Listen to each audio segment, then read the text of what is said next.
Hello, everybody. Welcome along to your Monday Night Rabble, brought to you by the Rangers Rabble Podcast. My name is Stuart, and I'm your host for this evening. And it's a bit of a strange one tonight. One, I'm hosting, but secondly, we're about to do a Monday night podcast and talk about a Rangers victory at the weekend. That hasn't happened so far this season, so it'll make a nice change to be able to actually talk about some positivity. Hopefully, not perfect, but certainly more positives than we've had in recent weeks. And joining me tonight on the show, I've got, first of all, Fraser. Fraser, how are we? I'm good, thanks. Yeah, good. Looking forward to my first Monday Night Rabble, so we'll see how it goes. Yeah, well, we'll ease you in gently with that, and also join us straight off the women's show. So doing a double shift tonight is Demi. Demi, how are we? Yeah, I'm all right, thanks. Working all weekend and first day back to uni today, so it was a bit of a rush to get back in time for the women's pod, but I'm all right. How are you? Yes, all good. Yes, like I say, I hope everybody's well. Thank you for joining us. Let's get your comments in, folks. Anything you want to ask the guys, we'll try and bring them up as well. But we've obviously got a few things to get into. I'll maybe we'll start with the game, Fraser itself. I think probably the vast majority of Rangers fans were either watching the game or going to Ibrox on Saturday. There was a bit of trepidation about it. I don't think there was a huge amount of confidence that Rangers were going to get a result in that, given what we'd seen in recent weeks. I think we know that Hibs have dangerous players, and that might have fed into some of the areas that we think we've got a weakness in. But so where were you in the run up to the game? What was your kind of thought process? Were you expecting potentially another defeat and probably the end of Russell Martin, or did you have a bit of confidence that maybe we were going to turn it round?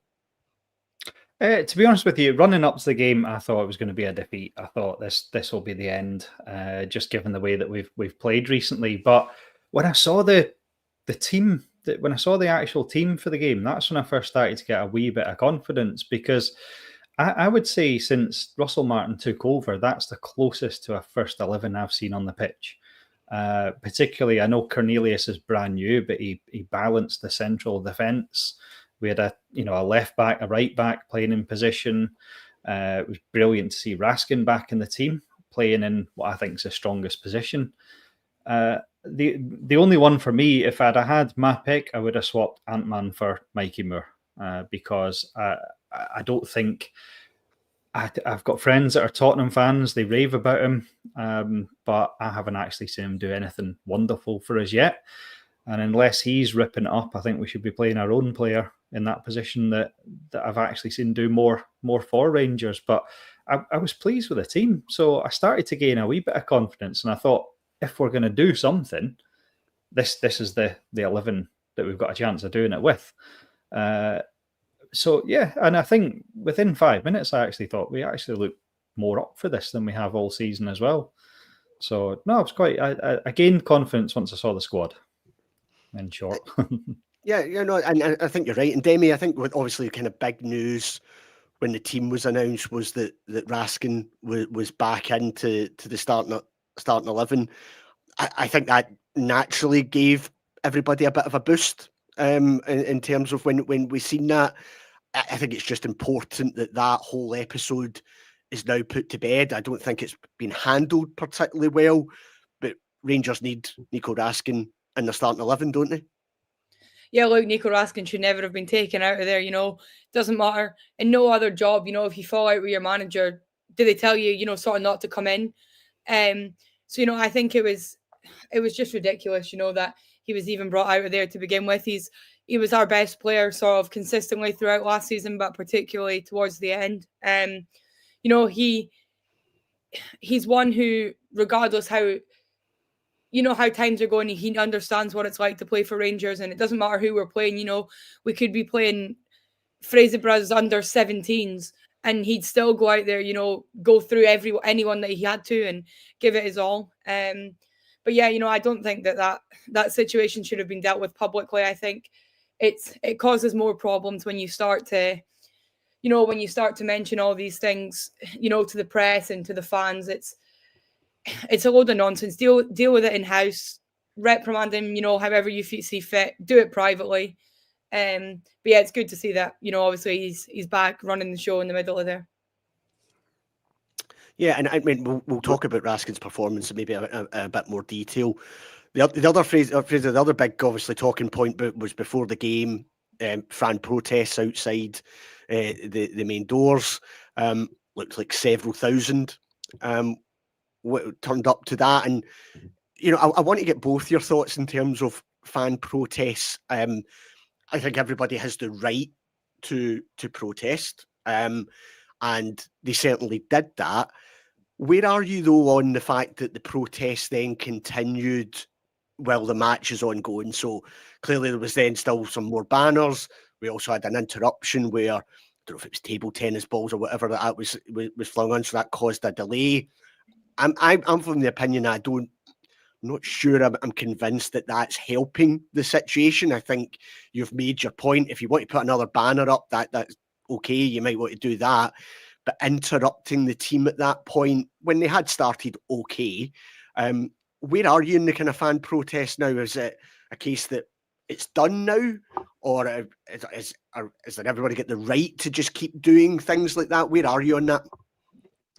I agree with a lot of what you said, really, in the fact that outside the stadium, they've, as long as it's done tastefully, some of the things being sung probably weren't, in my opinion, okay. But holding the banners up, if that's what people want to do, they pay their money. They're like us, fans of Rangers. They can do what they want. It's where you said where it continues into the stadium again, quietly hanging, holding their banners up, singing their songs to make it sort of known that they're not happy. It's the throwing the balls in the pitch. And I also think if you do your protest outside the stadium, you've made your point. Once you get inside that stadium, it's time to support the team. Because at the end of the day, I said this on last week's pod, even if I really thought we need to get rid of Russell Martin, I'd never wish for my team to lose to get rid of a manager, because at the end of the day, if we start winning, then I'll want him to stay. So ultimately, us winning games is what we all want. So once you get in that stadium, you've got to support the team. You've got to get behind them. And, it's a cup game. We want to get through in the cup. Even if we get rid of the manager, we want to still be in this competition and have a chance of winning it. So I think disrupting the game and, there's a time and a place. I don't disagree with the protests, but I don't think disrupting the game is the right thing to do. I don't think we should ever be booing our own players as well. Something I disagree with, when we had players getting booed on the pitch a few weeks ago and stuff like that. You're never going to give them any confidence. And then you also make other players a bit anxious that they're going to make a mistake if they think, well, what if they turn on me? So, yeah, I think outside the stadium, absolutely fine. But once you get in the stadium, you get behind the team, in my opinion. Yeah, and Demi, I mean, in the fan zone on Saturday, Lyle Cameron was out, Joe Rothwell was out, and it wasn't as busy as it normally is, because obviously a lot of people had went to the protest, but somebody decided to abuse Joe Rothwell, and one, you're in a family environment. There was young kids getting their face painted right beside, where that happened. I do struggle sometimes with this idea of how it helps the players. So somebody mentioned to me there at the game, absolutely protest, but maybe actually the protest should have been after the game, because we have heard comments come out about the fact that they're trying to do a team talk, and all they're hearing from outside is the protest. Where are you on it? I think we're all in agreement that protests, as long as they're done safely, it doesn't go too far. I think that's absolutely fine. But where are you in terms of it maybe just stepping over that line, and particularly when it's encroaching into the 90 minutes that you're there to watch? Yeah, so, looking at the protest outside, look, no problems with that. I mean, I've not seen, it appears to have been, a safe and relatively peaceful, obviously not, but what I mean, in terms of, like fan behavior and stuff, it was a relatively, peaceful protest. And I think whether you went or you didn't go, you're well within your rights. It's your money that you're paying to get to these games, to watch these games. I have no issue with anyone who protested outside.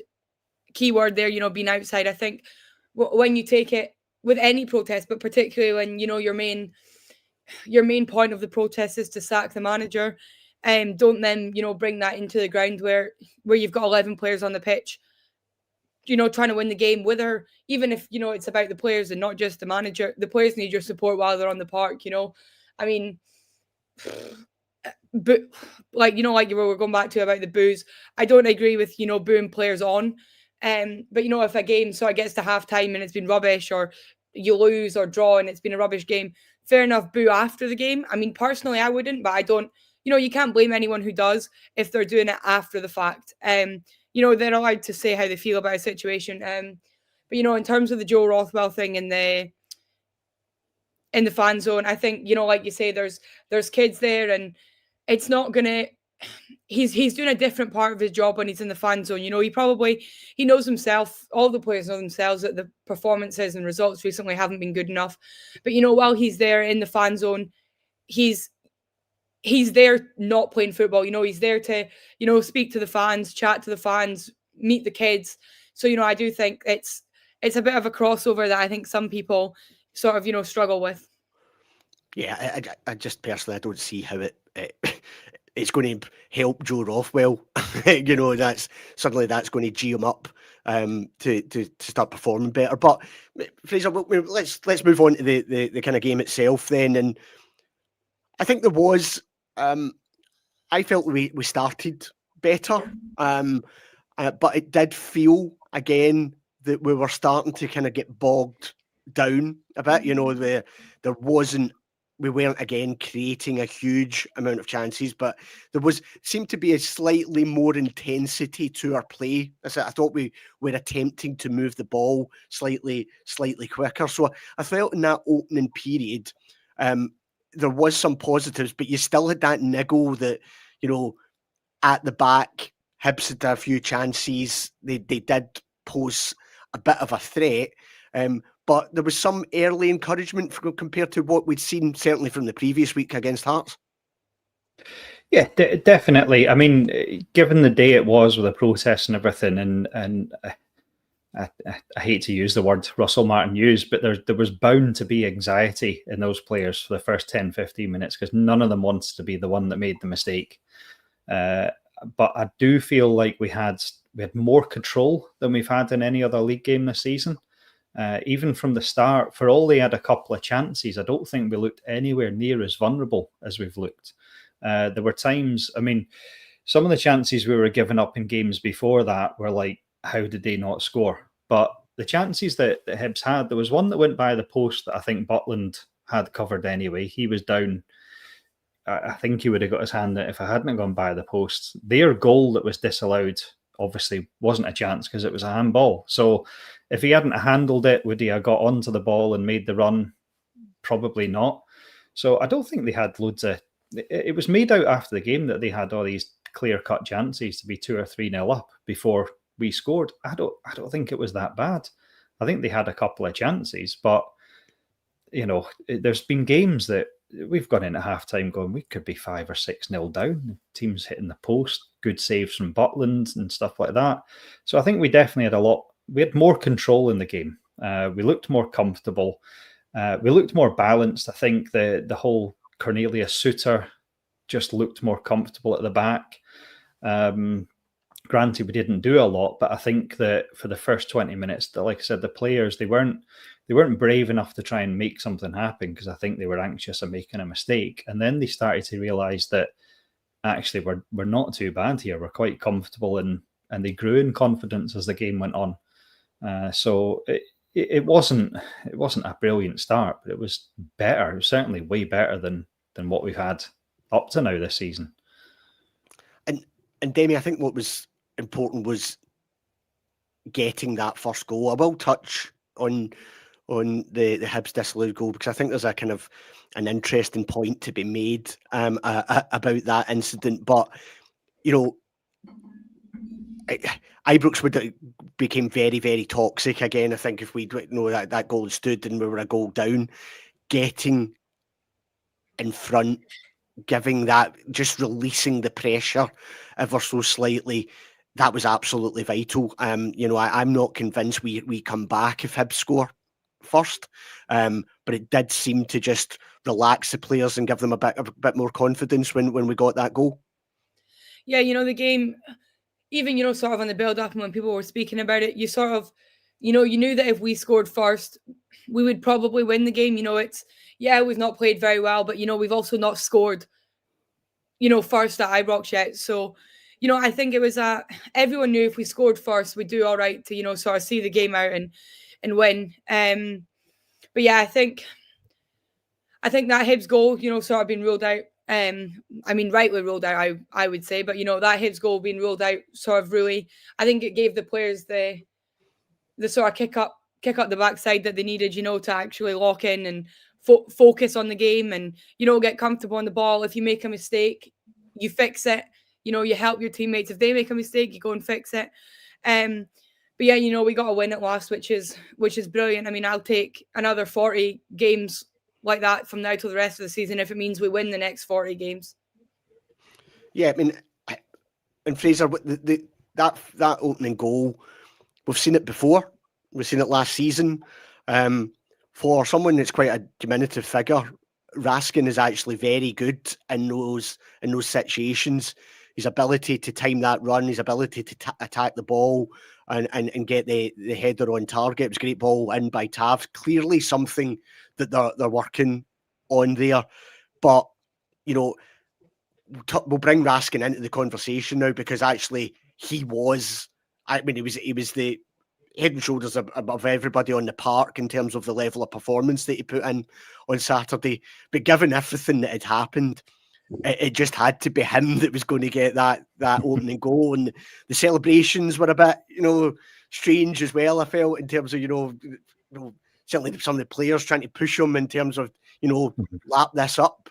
But it was a really well-worked goal. But Raskin's overall performance, it looks as if he's just went up a bit of a level here. I think I've always really liked Nico Raskin, but I felt the one area of his game I always felt he lacked was his ability on the ball to make passes.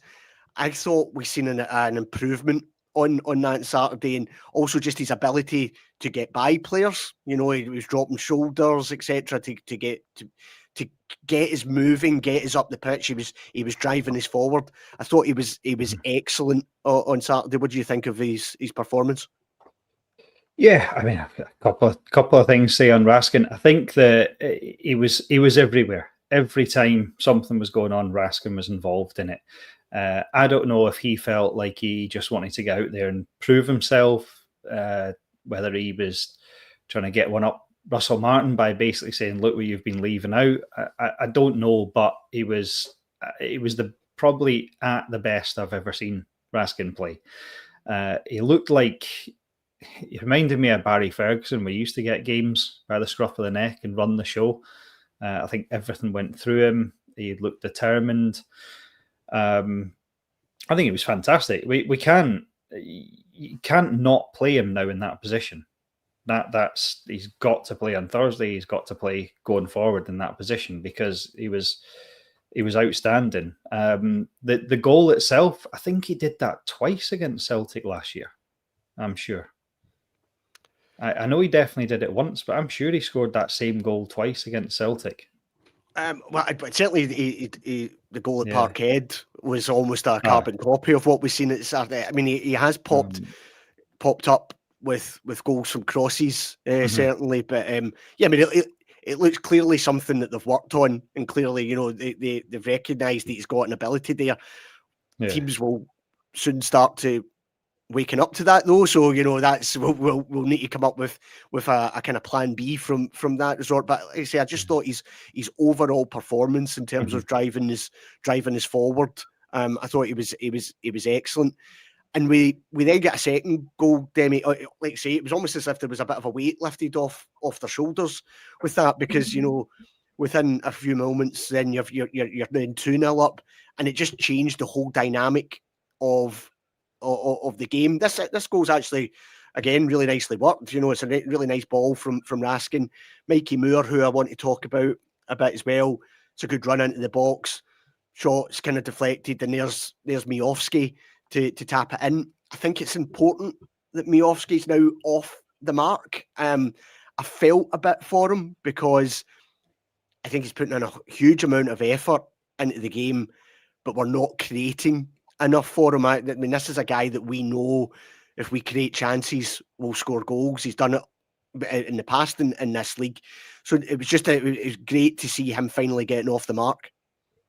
Yeah, I was just sort of going to say that it's good to see that, the team have been able to support him, because, that's sort of been lacking the past few games. I think it'll do worlds of good for his confidence as well. He'll see what everyone's saying about him, that he went 2 goals without scoring. Not even so much Rangers fans, because we know why. But, put other fans around Scotland, they'll know what they're saying about him, that he's played this many games and not scored yet. But, I feel like every game that he's played, he's given it his all. He's been here, there and everywhere on the pitch, but he can't do it all himself. So, yeah, it was really, really good to see him, get his first goal for Rangers. And I think you could see in his face, how good it was to, A, be back scoring goals, and, B, get his first goal for a club that he seemed to be, he seems to be doing more than well at. So it was good. And I think sort of, in terms of the whole team, it just allows everyone, that chance to just sort of settle and, be sort of in a less sort of toxic environment, because they won't be so worried about, what if I do this? What if I do that? It allows them all to just settle and play football, how I'm sure they all know that themselves can play football, and how they can collectively play it as a team. Fraser, there's still nagging element though to it, that we're not completely free flowing yet, and the chances, I think somebody's put it, it's really our kind of first goal from open play, kind of domestically, that we've seen so far. We've spent a lot of money to bring Mioski in. We've spent a huge amount of money to get Chimiti in the door. There's still more that needs to be done in terms of that chance creation from this team, because it's not as if we're goalkeepers are having to work very hard at the moment to keep us out. So that's still a niggle for me. Yeah, do you know, I actually thought to myself yesterday, I thought we've actually got a £20 million strike force when you add up Danilo, Chermiti and Mioski. It doesn't feel like that.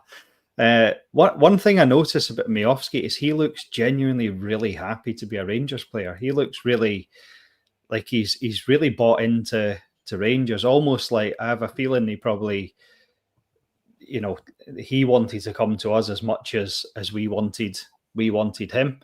I think he knows he can do it in Scotland. I think that Saturday, and I know one game doesn't change anything, but I think that we've definitely got to kind of keep this 11 going.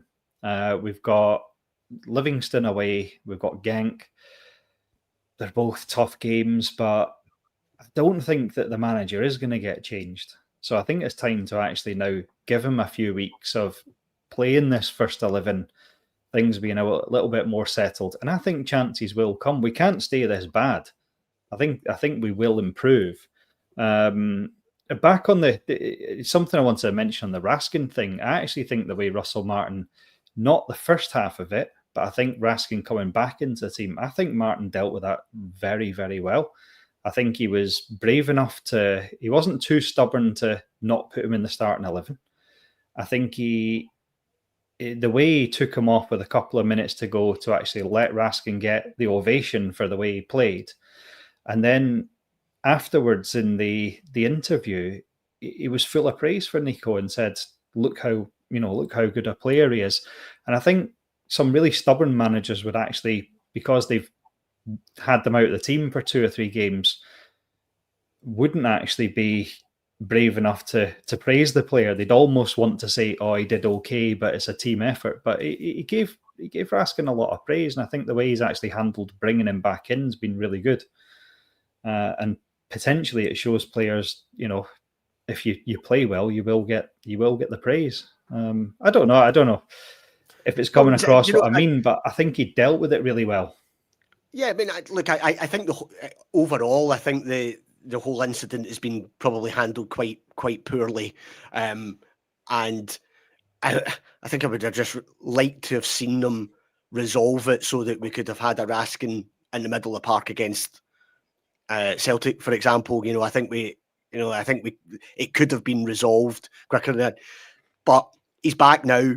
I like the fact that both have kind of made it clear that it's done. It's time to move on. We draw a line under it. And I agree with you. Thought it was a kind of nice touch that he got his kind of standing ovation, and he absolutely deserved it for his performance. Demi, the second half, I don't know. We restricted Hibs to virtually nothing on it, and I don't know if there is a tendency, because we've been so poor so far this season, that actually we start to hype up some of the other teams that we're playing. So absolutely, Hearts deserve to win against us, but I didn't think Hearts were great in that game. I don't know. It wasn't as if we were watching a prime Barca playing us there. I thought Hibs were poor. Hibs haven't won now in 5 games, so they're hardly playing well. I think you can sense quite a bit of frustration from the Hibs fans. I think they were disappointed in terms of how Hibs came to Ibrox, and I was expecting them to just be on the front foot from the off and going after us. It didn't seem that way. I actually thought, certainly second half, Rangers were able just to kind of see the game out fairly easily. Butland didn't have a great deal to do, and we were the more likely to probably go and get a third. So I think credit where credit's due. I think that second half was a pretty professional performance from us. Yeah, I think, you sort of hit the nail on the head there.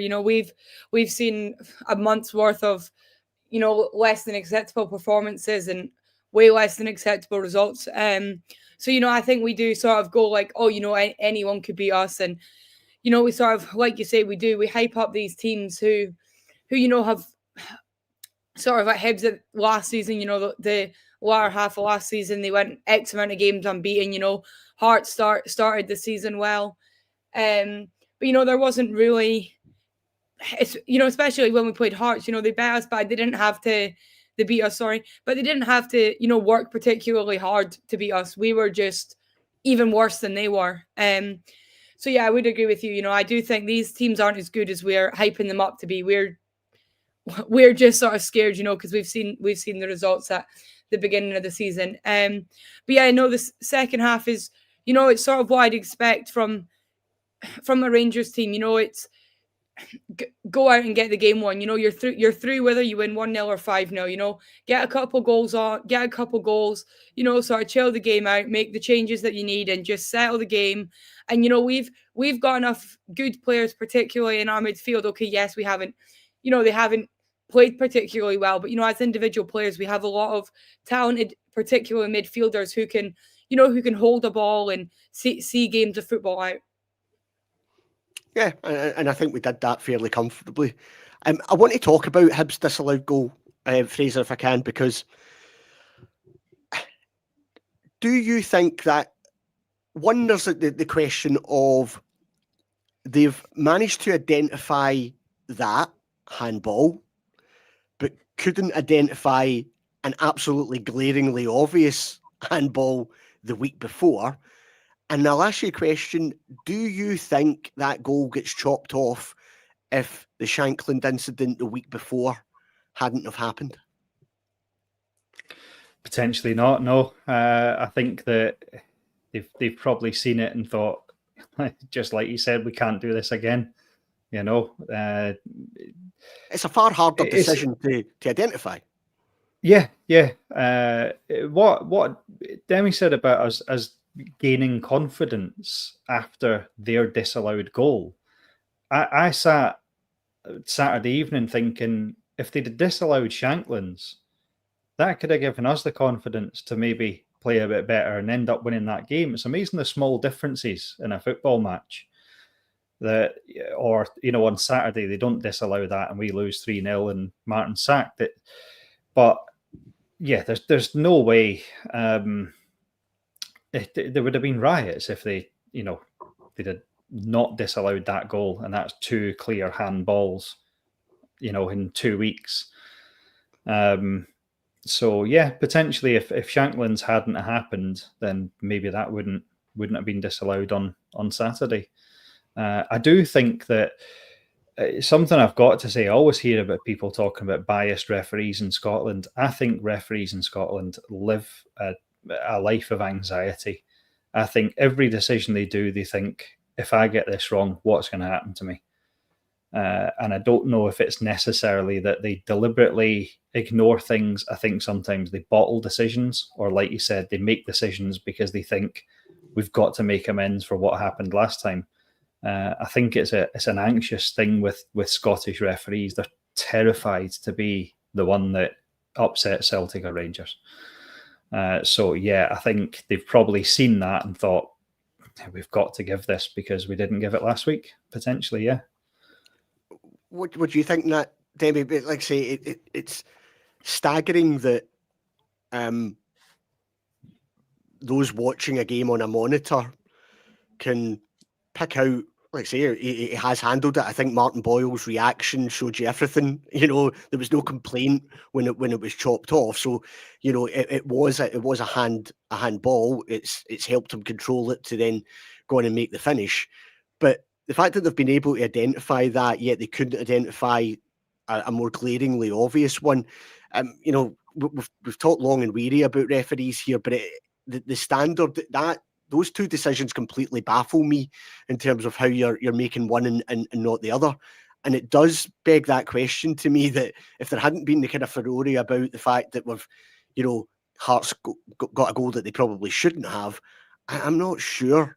And I'm generally not normally like this, but I'm not sure we get that call on Saturday. Yeah, look, I don't, I would agree. I don't think that the refs up here are overly biased, I think with the incident against, both Hearts and Heads with a handball, the biggest issue is, now correct me if I'm wrong, I think it was David Martindale that spoke about it in the week, is that nobody seems to know what the handball rule is. The managers and players, they were sat down at the beginning of the season and told X, Y, and Z will or won't be, a handball offence. And now it's A, B, and C that will be a handball offence. And it's,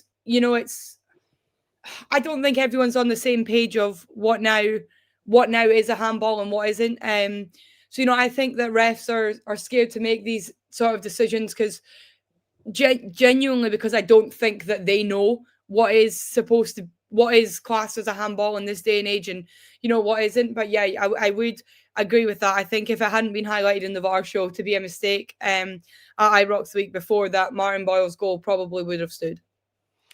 And again, it's not just Rangers that this impacted him. David Martindale's came out and had a pretty scathing attack following a decision in their game at the weekend. And he's right. We're spending a lot of money on this to have officials review incidents on a screen with multiple angles, slowing it down, whatever, and yet still coming to the wrong decision.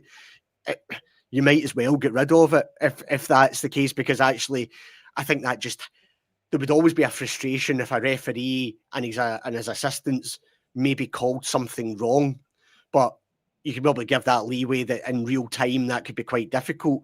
I think there's now a growing frustration within football supporters across the country that, yes, they still make the mistakes on the pitch, but that backup facility and function isn't being used correctly in order to then hopefully get these decisions. We're still going through this cycle where every week wrong decisions, and these can be important decisions. That point could be absolutely huge for Livy, missing out in that come the end of the season. So it'll be an interesting one to see how this goes, because I think Willie Collins' wee monthly show it's probably going to be an absolute stalker. They'll need to run on for a wee bit because there's plenty for him to be apologising about. Fraser, positives then on this? Well, maybe I'll start with the negatives in terms of, we've talked about, we feel we're going to get bogged down at time. Mikey Moores came in for a bit of criticism for his performance. I thought he grew into the game a bit in the second half, but he looks to me somebody who looks a bit short of confidence. I think there's opportunities where he's getting the ball where I'm just screaming at him, go on, attack that defender, just go at him. Yeah, it seems to be, again, falling into the trap that many of our players have this season of maybe taking that easy option and playing a 5-yard sideways pass. What did you make of his performance? What have you made of him since he's joined? Surprised that he started Saturday? I think you mentioned maybe Ant-Man should have come on. Mm-hmm. Where are you in Mikey Moore? Because there seems to be a bit of noise around him at the moment. My opinion on loan players is a loan player's got to be streets above your own players for it to be worthwhile playing them. So, for example, we've signed Cornelius now. So for me, he starts. Cornelius, is he ours, or is there an obligation to buy? Or I think we've signed him. No obligation. He's and even if we did, I think their valuation of him. So we can't get. So Cornelius is just a straight loan as well. No, sorry, Cornelius. Yes, Cornelius. There is an option. Mikey Moore, no. So the point I was going to make is Cornelius, to me, I'd rather play him in front of Giga because he's someone that we can build for the future as one of our players. And like Ant-Man, I don't see anything in Mikey Moore that's making me think he should be playing ahead of Ant-Man. So if they're playing the same level, Ant-Man's ours, he should be playing. A lone player should only be getting played if they're way above our own players. For example, Czerny, Sima, people like that are really making a difference. Now, Mikey Moore, if we've got to be patient with him, we should be just playing our own players because we haven't got the time to be patient developing someone else's player. What we probably should be doing is playing Ant-Man and in maybe 70 minutes, then sticking Mikey Moore on, giving him the chance to, okay, maybe we're a goal or two up or something like that. And now's your chance to go and relax a wee bit more and play away into the game. But I thought he was non-existent in the game. I kept looking for him thinking, I haven't seen him do anything. The ball's not gone through him. And I agree towards the end, he seemed a wee bit more involved. We had a lot more control and a lot more of the ball. But I don't remember him doing anything other than the shot that then came back to Mioski. I don't remember doing anything of any significance in the game. When you compare him to what Gassama, what he did on the other side, he looked 10 times the player. So I just have this. I agree with the loan players because you can get some crackers, and I think that if we'd have bought the defence that we've brought in on loan, we wouldn't have been able to afford it. So there's reasons we've had to loan players like Giga. But for someone like Mikey Moore, unless he's ripping it up, we play our own guys in front of him. That's my attitude on it. Denny, what's your thoughts on this? Again, Finlay Curtis came on towards the end of the game, but there's certainly, I think people in the stadium I heard talking about Finlay Curtis. Certainly social media is rightfully saying that, we should be attempting to get Curtis more minutes rather than developing someone else's players. I think I've seen some wild rumours that clearly they've put a clause in this contract. Spurs have put a clause in the contract that he's got to play X amount of games and stuff like that. There might be some discussion, but I don't think some of them are saying some of the figures I've heard of that seem a bit extreme because I think form still has to come into it. There's clearly a boy with talent. I think we've seen that. I don't think you're playing in the Premiership at that age if you've not got something about you. But we just we've not seen it yet from him, have we? See, so part of me is like, I want to agree. Do we play our own players in front of him? But the other part of me is the Scottish League is so different from any other league in the world. Look at Robin Proper, for example, last season, right? He is a good footballer. He came to Scotland. It didn't work for him. I think it's a difficult one because the Scottish League is so much more physical. There's, generally speaking, and if we're playing well, there's not as much sort of, competition as you would get down in England. So it is, it's something that needs adjusted to. So I don't want to, I don't want to judge him yet. Give him you want to give him another few weeks, let him get fully settled in with the players he's got, and the manager hopefully starting to get things back on track. Because it is a hard league to, come into and adjust. So, hopefully he becomes amazing for us this season, and he's the best thing that we've ever seen, But I remember there was a similar situation when we had Amad Diallo a few seasons ago. Everyone thought, he scored in his first game, and then he didn't score for a while, and he was rubbish, and then all the players loved him, and we're all gutted when he left.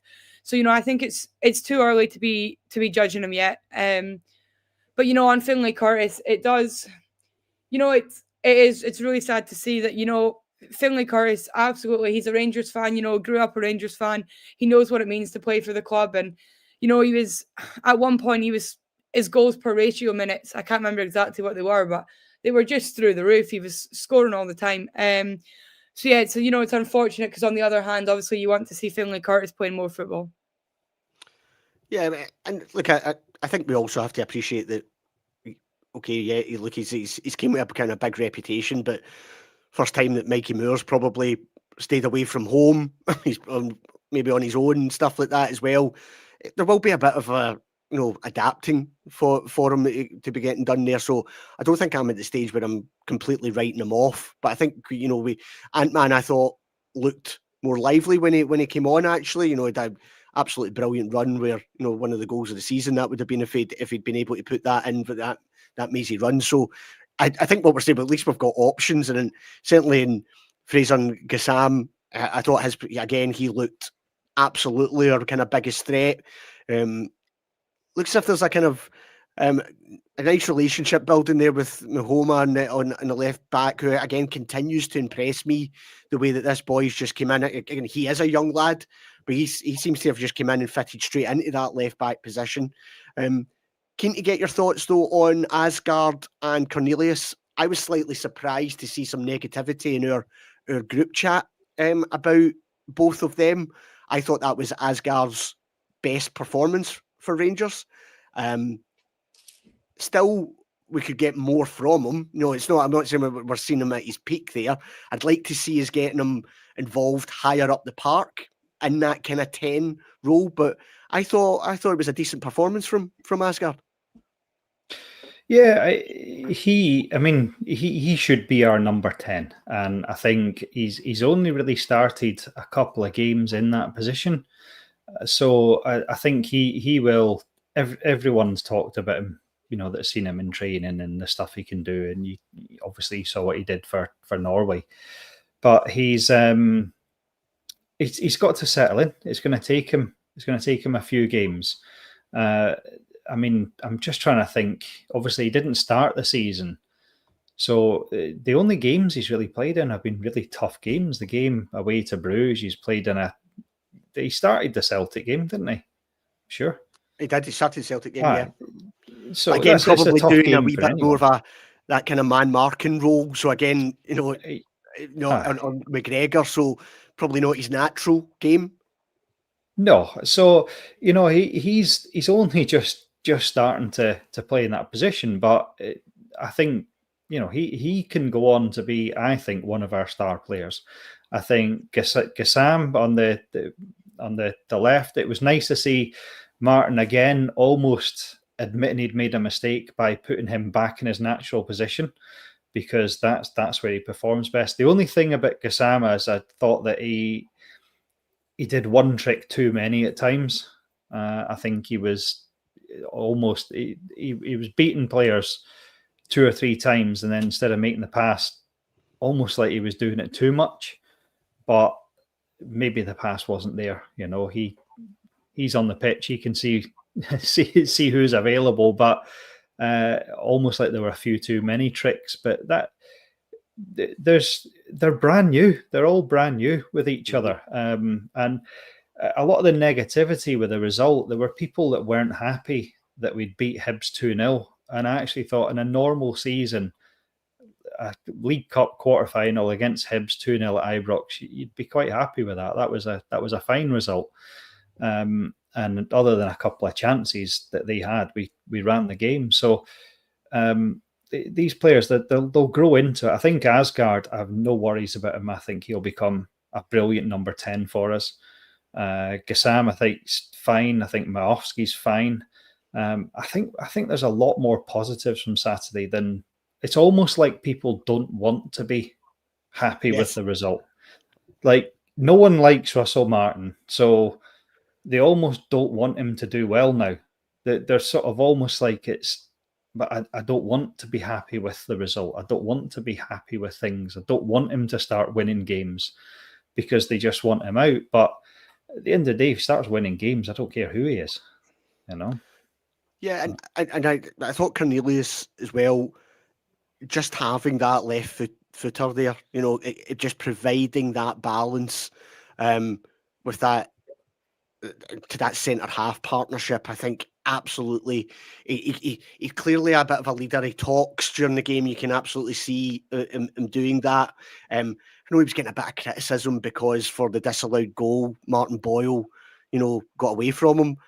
Let's be honest, Martin Boyle's probably going to run away from virtually every centre half if you're going to give him half a pitch to run in. So I think it's not as if he stripped him by 10 yards. You know, he made a decent enough effort to stay with him. But I thought it was a very solid performance for Cornelius, and you know, I'm liking kind of the look of him early doors. Again, still more to come, but I think I agree with you, Fraser. I think there are positives in some of our signings. We haven't seen that yet in terms of the performance levels, and some of that is absolutely laid fair at the manager's door. But I thought it was I think there are positives to be had there. Then obviously yesterday, following the Celtic game, the draw's made, and it's an Old Firm semi-final at Hampden. Look, and I think we should be looking at it that the majority of the time, if Rangers want to lift a trophy, then generally we're probably going to have to get by Celtic in order to do that. I still maintain that, you know, the games against them really aren't a problem. You know, we didn't have that problem last year. I didn't think it was a pretty nothing Old Firm game a few weeks back. But again, there was nothing there that absolutely terrified me. Thoughts on that, and you know, hoping to build a bit of momentum going into that, so by the time that game's come around, then hopefully we're in a better position than where we are now.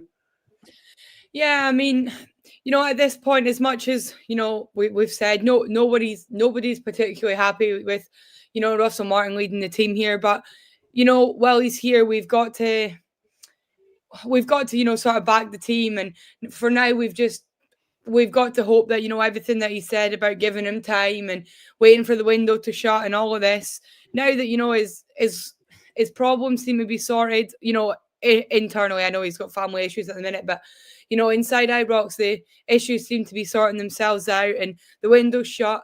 The players are starting to look more settled now, you know, that, you know, normally happens when you actually play them in their natural position. It's wonderful but, you know, wonderful how much better a team can look when you play the players where they say that they can play. That'll never stick though. But you know, I think this is certainly, you know, going to Hampden, but it might be, you know, one of the first Old Firm games in a while that I don't feel too nervous going into it, because, you know, yes, we are not playing great at the minute, and we've only won one game and blah blah blah. They're not much better. You know, I mean, they've got one striker. He doesn't even want to be at the club, you know. They've got players out injured, you know, some of their staple players that are injured. They don't look much more like a football team than we do. Just, you know, unfortunately, they're able to scrape past these teams and get results. But yeah, no, I look forward to the game at Hampden, and I think it'll be a good game.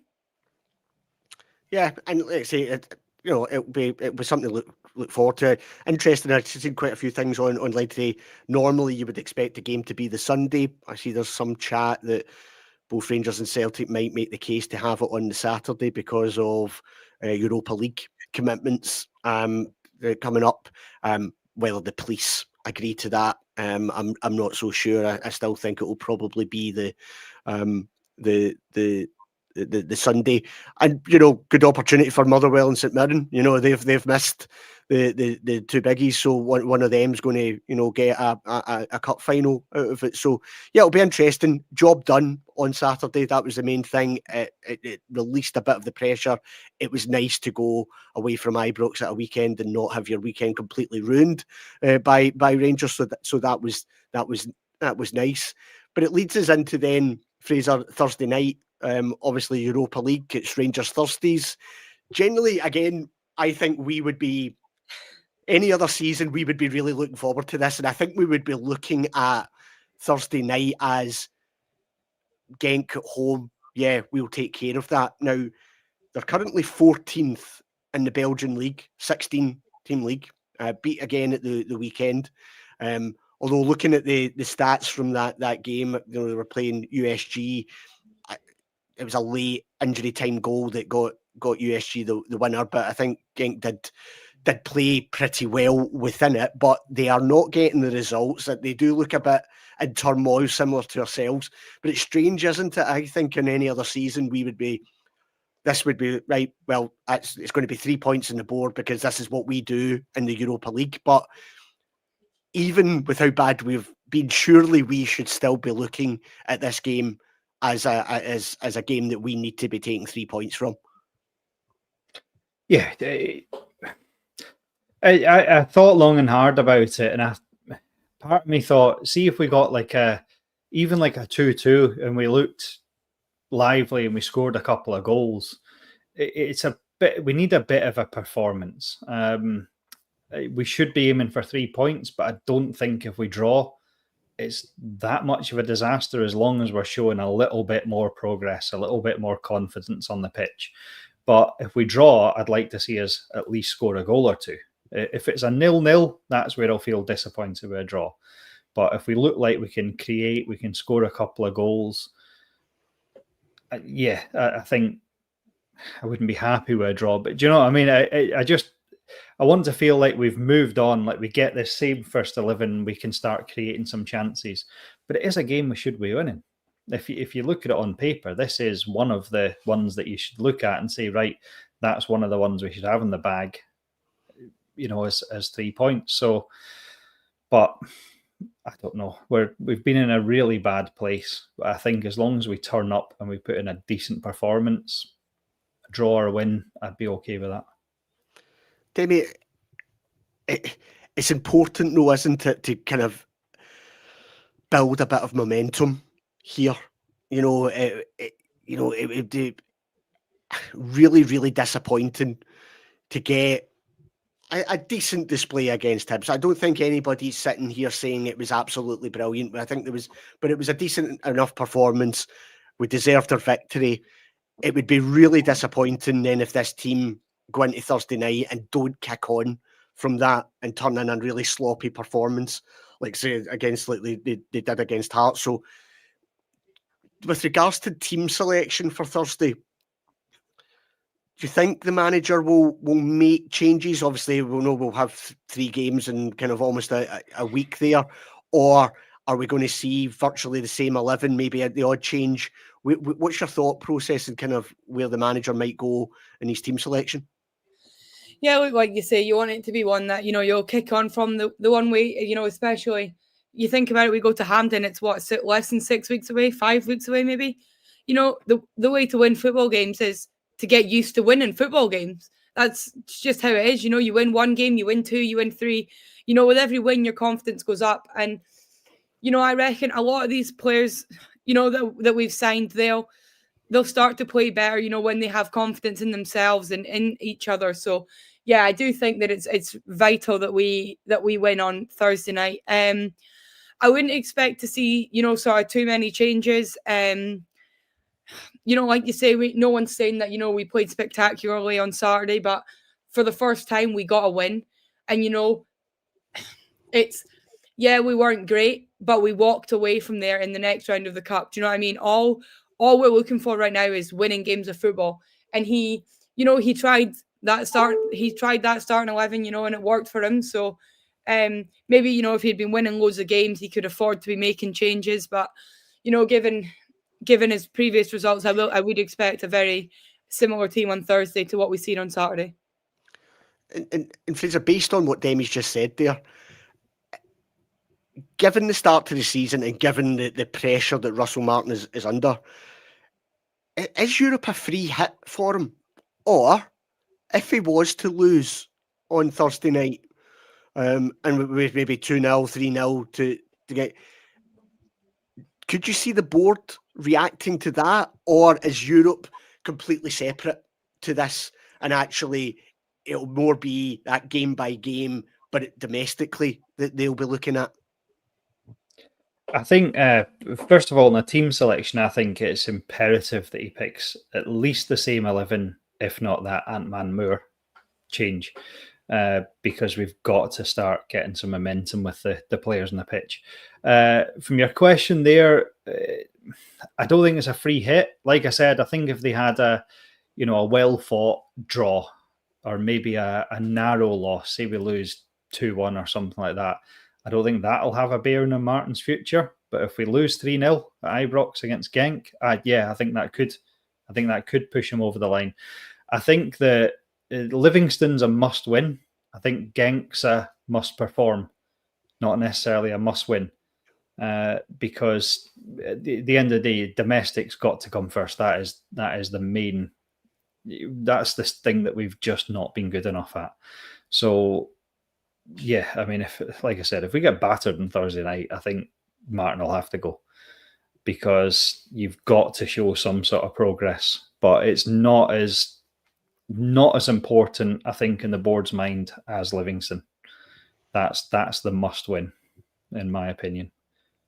Yeah, I agree with you. I think given where we are at the moment, I just think it's so important for Russell Martin that we get a result on Thursday to, like I say, just again ease some of the pressure, but to give us something to see, okay, maybe we're starting to see glimpses here of some consistency in performances, better level of performances.